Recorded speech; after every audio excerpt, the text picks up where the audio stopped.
The year 2020 has tested everyone in the world, and the budding city of Iloilo was not spared from its ill effects. Before COVID-19, everything seems to be vibrant in Iloilo City. The economy was booming with new investments coming in, businesses opening with the city and the province tourism flourishing. The people enjoyed huge events and festivities as the city is positioned to be the meetings, incentives, conferences, and exhibitions premier destination. Everyone saw 2020 with so much excitement and optimism. But everything changed when COVID-19, the unknown enemy, inflicted itself on the people of Iloilo. The busy streets became empty, establishments were closed down, and communities were locked down. It is now 2021, a new year. How are the people of Iloilo doing at this time? Let us find out.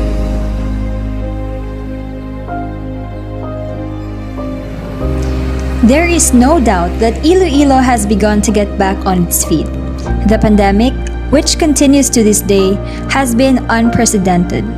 More than 5,000 Ilonggos have been infected, and close to 300 have already succumbed to death.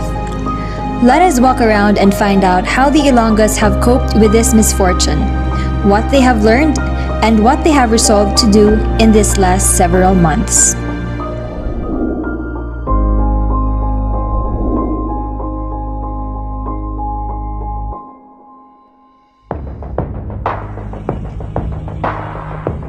Calle Real used to be a business zone of Iloilo City. It played a great part in the city's history, and it reflects how resilient Ilonggos are, just like the establishments here that survived the test of time. Yet the vibrant and festive vibe of this area was silenced when the pandemic came.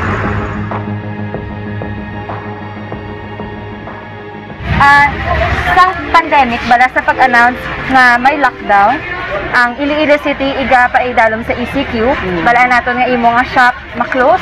Ano yung manabatsyag kag diin ikaw sang gin-announce ang lockdown? Nang ari di kami sa pag-announce sang sang nga ma-lockdown. Ambal ni boss namon kasi sarado ta buwas kay amo na gani kay ang COVID daw gid ng pandemic.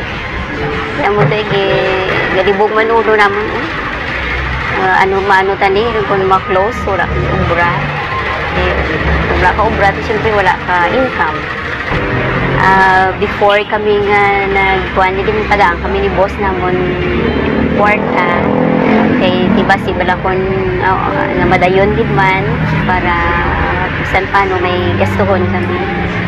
Okay, tanan kami wala ubra, 5 kami sa sulod balay, mga bata ko wala man ubra. Libog ulo namon kung ano mo namon di ka makuha sa hamon nga panggasto adlaw-adlaw kung maglawig ang ang lockdown.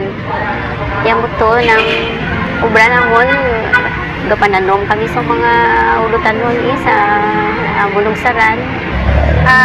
Businesses bukas sa mga negosyo. So ano naman may dala bala ini nga kulba sa inyo since adlaw-adlaw lain-lain nga mga tao ang encounter ninyo diri sa inyo baligyaan. May kulba gid kay ti sari-sari nga tao ang amon nga na encounter adlaw-adlaw.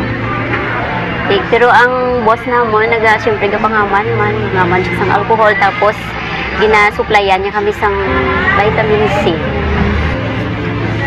Tani matapos na niya ang madula na ni COVID-19 tapos na para tanan kita makabalik na sa aton yung mga dati nga mga ginaubra. Padayon na sa mga pag-ubra and continue to keep safe manang dyan. Bye-bye.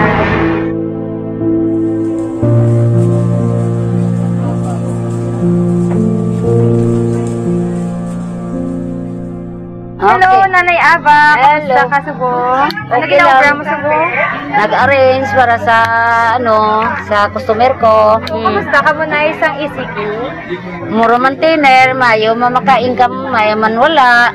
So bukas ka mo sa ECQ na? Bukas man tiner kis wala baligya. Kaya wala man travel. Wala man aeroplano kay aeroplano ni nga daan. Gamay nga kakaon-kaon lang buhi lang sa kaon-kaon gamay may nagahatag mga bata ko. May gapadala man sa akong bata sa kuha. May bata man kung ari din nga nagahatag bugas. Kaya kung wala gid eh. Ano mo nga mahamba sa pag-address ng ating government sa mga issue naton sa COVID-19? Okay man lang sa ako na kay siyempre ilan na nga natural masunod kita sa patakaran. Kay amo nang ilang alam man tama sugpa kay para man sa aton, di ba? Kani ba ano mo na batsyag tungod ay lain ng mga tao imo na encounter may dala bala ini nga kulba sa imo? Wala ko na kulbaan. Nga aman. Sure ko man yung mga customer ko mayo. Kalabanan di balang suki. Kaya siyempre, secure mo man imo kaugalingon no, sa pagsuksok sa mga halong na. Amo ginaya halong importante. So padayon lang manang and sige lang gid nga paghalong para safe lang gid kita sa atong pagbaligya. Amo na. Salamat. Halong lang gid.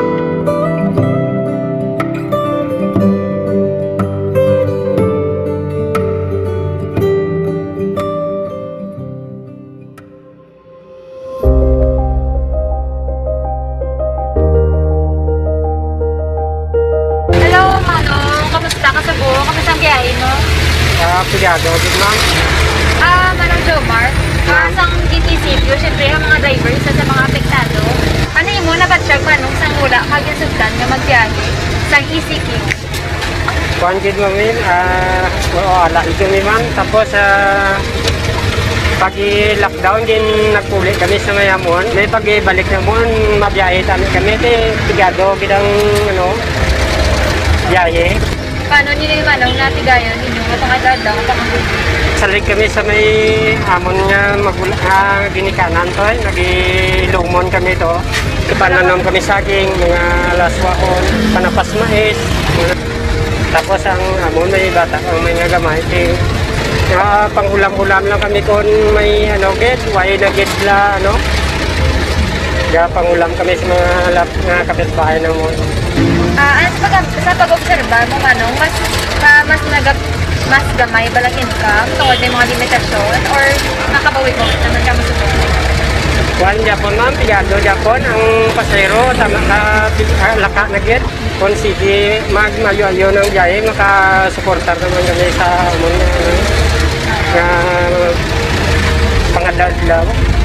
Pasalamat rin sa Ginoo na way man aslaman tapos pandemic daw way man ang sakit nga COVID-19 daw way man tama tapikan.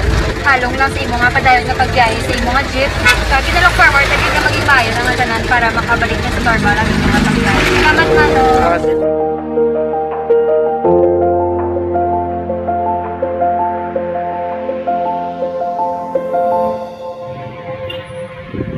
Ari naman kita subong diri sa La Paz Market para hibalon ang iban pa nga mga experiences sang aton mga market vendors sa tungasan COVID-19 kag syempre kung paano nila ini nalampuasan.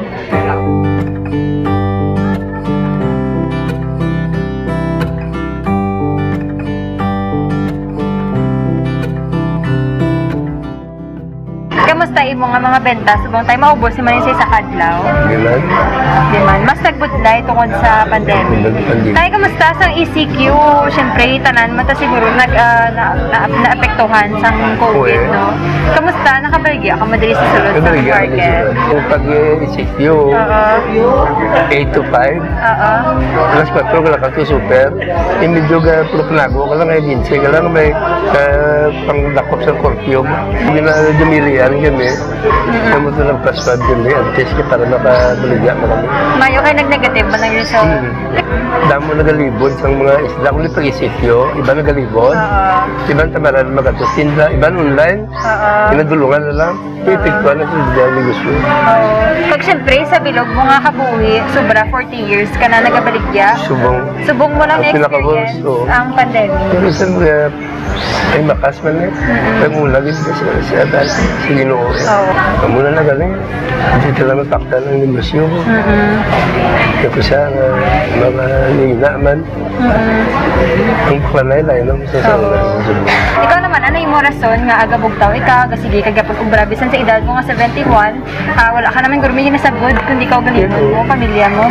Ano yung mo rason, tay? May mga bulong namon, mga maintenance namon, simple sa muna yung edad, kinanglan may maintenance ka na eh. Siya yung kinangladon sa adlaw-adlaw. Oo. Paano mo niya gina halungan, yung mo galingon? At yung nagamas kayo, yung social distancing, so nakagin na kami na yung mga plastic at yun. Kaya subong ka doon nakaganda na ilan, mag-G-sector na ta, okay naman gawa. Ang gina-wish man naman nga maging safe ka man kasi kasi mo edad, risky man bala magsagad kwa. So, halong lang gitermi tay. Salamat!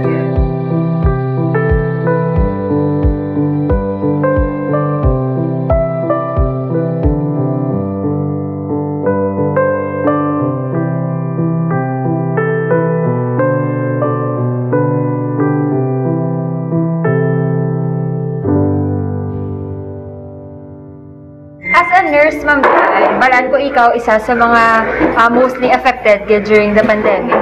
So, what are the challenges nga na-face mo during the height of the ECQ? Okay, so it's been months now, or I must say a year na that we've been battling this unseen enemy, this COVID-19. Ang biggest challenge sa abon as nurses are dako gidang pagbago sa hospital practices naton, and we are off to be more vigilant, be more diligent at work. We have to protect ourselves, our own health man, because kami ginasaligan sa mga patient naman to be their strength at this very moment. Yes, and syempre, Ma'am Toy, being an ER nurse, kamusta? Ano ang experience nga gasok-sok ikaw sang damol-damol ng mga PPE for hours, di ba? Kamusta?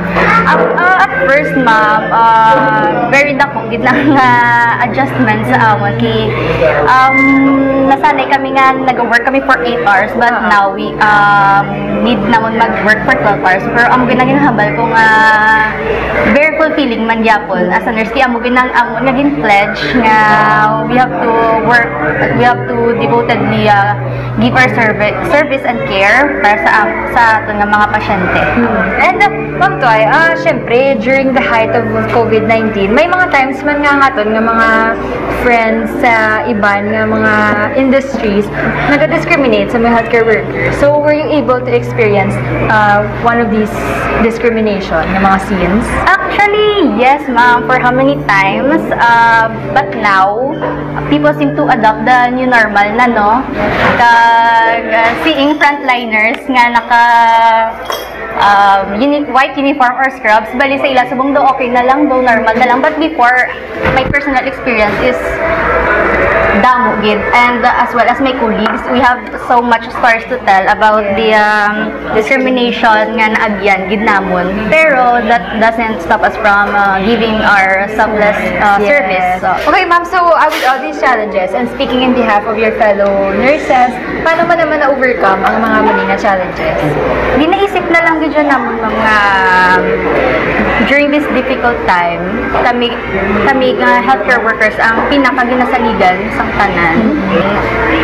Every time nga kami patient nga gina-discharge, though para sa amon it is very such a relief na din kakadula man ang amon nga kapoy. Yes. Amon na siya ang essence ng pagka-nurse. What motivates you to continue working amidst the pandemic? Of course, sa sinumpaan namon as a nurse, in-pledge namon nga it is our duty to aid and to hold sick people. It is our calling, it is our sole purpose. Ano yung message sa mga kapwa frontliners? Siguro, ma'am, it would be don't take any moment for granted. Always find your purpose, serve your purpose, always help when in need. Tapos, whether it is macro or micro efforts din na iya, it counts, medyo mo. Kag sa mga mga non-frontliners man ma'am, gusto ko man siya i-share, no? They can also help man by just staying at home, observe proper protocols lang. This pandemic is also has a silver lining man, no? To take this time to reconnect with our loved ones, reconnect with God by praying. Kapatigid ko nga we will end this pandemic sooner na gid, although we will heal as one. So we really look forward na maging back to normal na tanan para maging safe naman ang mga healthcare workers sa hospital. So thank you so much. Yes, thank you so much, ma'am. Nice to see you. Yes. So much. So, let's enjoy our our choy.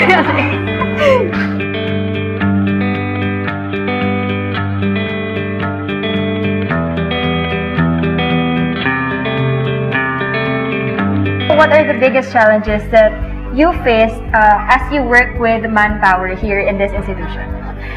During this pandemic, we have faced a lot of challenges. First is the discrimination of our employees, overall employees from nurses, even to the rank and files, in the support group, the discrimination by their communities. At the same time, because of the lockdown, there is the challenge of transportation, and also, number one good is the time when the parents or the family members of most especially our nurses, discourage them to still continue working. How were you able to handle these challenges? And I'd like to know what were the steps that you did to overcome the challenges that we face. It wasn't just an human capital job. It was actually very synergistic. The whole management pitched in on what we could do for the employees. So first, we have provided free quarantine facilities. At the same time, to those who cannot go home because of transportation issues, we have provided temporary shelters for them. And to those who can go home, we have provided transportation to diverse areas within the city, actually within the province of Iloilo. At the same time, we make sure to provide medicines, vitamins, food for them. We have the work from home. We have the 4-day work week programs. At the same time, we became very strategic and flexible sa mga attendance sang aton nga mga employees. We cannot force them nga, uy, sulod ka sa amuni nga fixed time. If their transportation will say, amuni siya ang schedule. What do you think is your biggest realization as an HR professional? As an HR professional, the value of work, the value of where you work, the value of loving where you are at the moment. Alright, so thank you so much, Ma'am April. Thank you so much for your time, and I hope you will continue to have a great day today. Thank you so much, Pizza.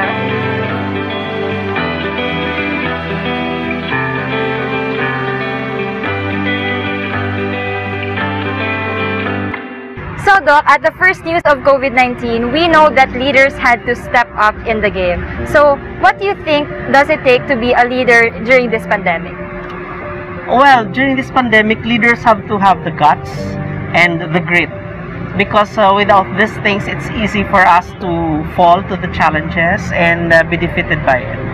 Actually, because of this pandemic, we are more proactive in our mindset right now, and we would like to stay one step ahead or even more, if possible, of this disease and any other challenge that may come our way.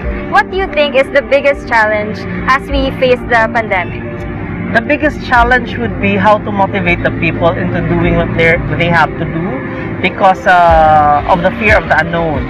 So motivating them is quite a challenge, as we ourselves as leaders sometimes would also feel scared. We also have fears, and we also have doubts. But then, because we are leaders, we have to step up and serve as the guiding light for everyone to follow. With the challenges that we face, para sa imo, ano yung mga best takeaway as we continue to face COVID-19? For me, siguro, no, the best takeaway is that these challenges have shown the true character of each and every person that we work with, and Dila natin makita that these people, of course, sometimes hindi natin sila makita sa aton environment masyado, but then you can actually see nga they can rise above the challenge. So we cannot just say because lower ranking staff sila, it doesn't mean they won't do as well as we do as leaders, but makita mong leadership quality sa mga tao in times of this. So what is your message to our healthcare frontliners? So my message to our healthcare frontliners is to stay strong, keep up the excellent work, and of course, as I would like to say that I take so much pride in the fact that I work with a group of people whose hearts are in the right place.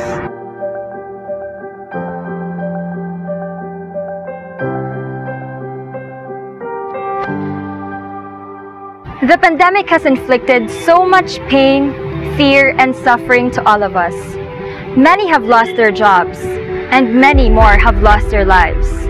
Many more would rather not think of the unattended death of a loved one. Amid these horrible challenges that seriously threaten our state of mind, the Ilonggos have shown resiliency and strength. They have not only survived, they have stood tall.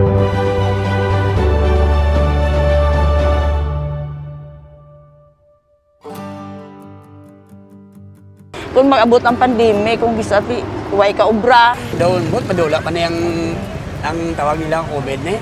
Thank you for his selflessness. Bisan amo na tong yagi na batsyag, sige man sa gihapon. It's not time to lose hope. We have to keep ourselves motivated because this will not be forever. The best way really to discover Iloilo is through the bicycle. As long as everybody will do its part on how to help, I'm sure ma-overcome na to. We have seen how the Ilonggo community have worked together with the strong support of our local government unit.